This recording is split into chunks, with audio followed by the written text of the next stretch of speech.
Hello friends, आज एक special video के साथ आई हूँ। कोई कथा या कहानी लेकर नहीं आई हूँ, बल्कि एक काली सच्चाई लेकर आई हूँ। कहते हैं ना, जितने पाप बढ़े उतने भक्त बढ़े। कलयुग है ये। पाप करते जाओ और उन्हें धोने के लिए भगवान को पूछते जाओ। सबसे पहले बात करती हूँ केदारनाथ जी की। इतनी बड़ी आपदा के बाद भी लोगों को अकल नहीं आई। बहनों भाइयों, बाबा पर कृपा करो, पहाड़ों पर कृपा करो, बेजुबान जानवरों पर कृपा करो। भीड़ बढ़ जाने से लोगों की जो शरीर की गर्माई होती है उससे बर्फ पिघल जाती है, सारे मौसम का संतुलन बिगड़ जाता है। प्रकृति अपना संतुलन बनाए रखने के लिए भरसक प्रयास करती है, पर कुछ तो हमें भी करना पड़ेगा ना। और सबसे ज़्यादा एक बहुत बड़ी बात है जिसके बारे में मैं बात करना चाहती हूँ आप लोगों से। यदि आप पैदल या हेलीकॉप्टर से यात्रा नहीं कर सकते तो रहम खाइए उन बेजुबान जानवरों पर और मत आइए। घोड़ों पर इतने अत्याचार होते हैं कि पूछो मत। उन्हें खाने को नहीं दिया जाता, पीने को पानी नहीं दिया जाता, ज़बरदस्ती उनसे काम लिया जाता है। उनके ऊपर 100 किलो से भी ऊपर का बोझा बैठ करके भगवान के दर्शन को जाता है। सॉरी हार्श वर्ड्स के लिए, पर ये ठीक नहीं है। अगर आप नहीं चल सकते तो मत आइए, घर से ही दर्शन कीजिए, हाथ जोड़िए, बाबा आपकी मनोकामना ज़रूर पूरी करेंगे।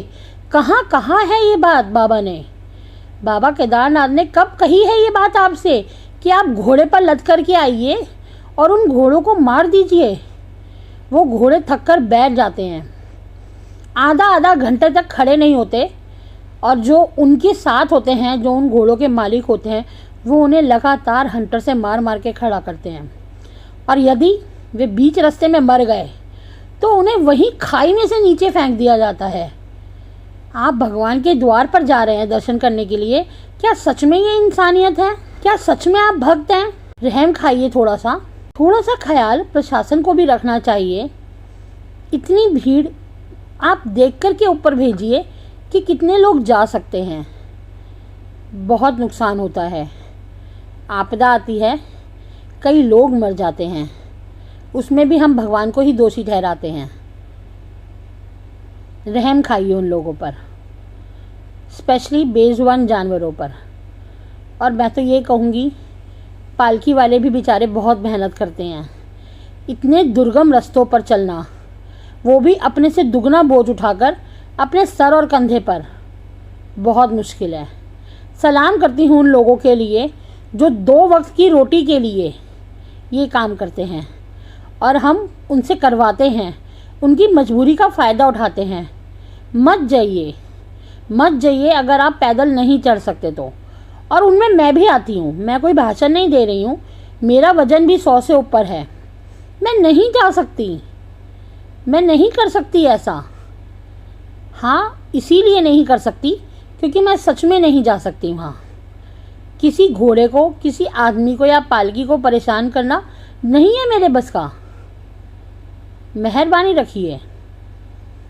चलिए आप लोगों को एक बात और बताती हूँ, छोटी सी एक एक्सपीरियंस और शेयर करती हूँ अपना। मैं उन बदनसीब लोगों में से हूँ जो भगवान के दर पर जाकर दर्शन भी ना कर सकी। इसका कारण बताती हूँ। आजकल हर मंदिर में इतनी ज़्यादा भीड़ है कि अगर इतना सा भी भगदड़ मच जाता है या इतनी सी भी कोई हलचल होती है तो लोग दब करके मर जाते हैं। मुझे ऐसी भक्ति समझ में नहीं आती। मैं भी बाबा के दर्शनों के लिए गई थी,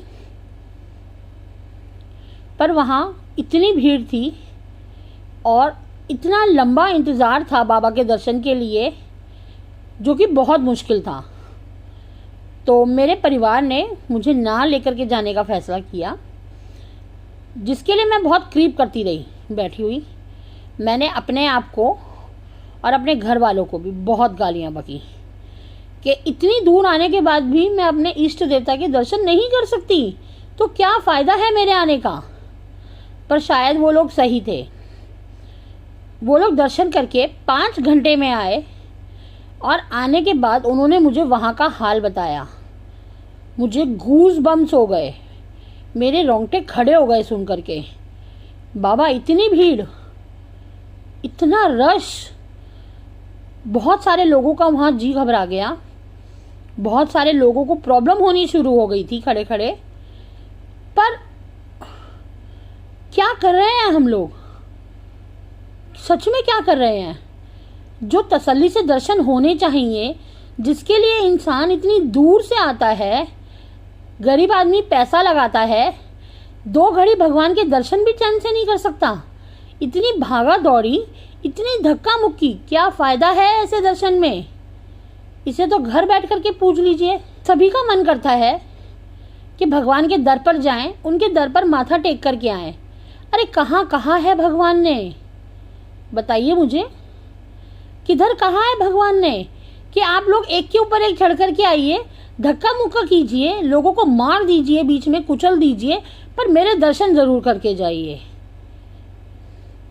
और हम जैसे लोग क्या करें, जिनका वजन भारी है, सांस की प्रॉब्लम है, जो एक जगह खड़े नहीं हो सकते बहुत देर तक, हम लोगों को तो दर्शन करने का हक ही नहीं है। इसका मतलब हम तो भगवान के दर से बहुत दूर हैं, कोसों दूर हैं। क्या करें। वीआईपी दर्शन के नाम पर आजकल धोखा होता है, और क्यों खर्च करें वीआईपी दर्शन के नाम पर पैसा।